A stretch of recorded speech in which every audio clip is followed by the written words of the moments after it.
శత్రువులను సహితము ప్రేమించుము అన్నావట, నిజమేనా?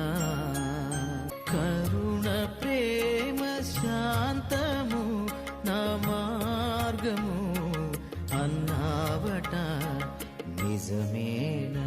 పేదవారి తోడుగా నాడు నేడు ఉన్నావట, నిజమేనా? మా పాపహరణమై సిలువను మోసావట, నిజమేనా?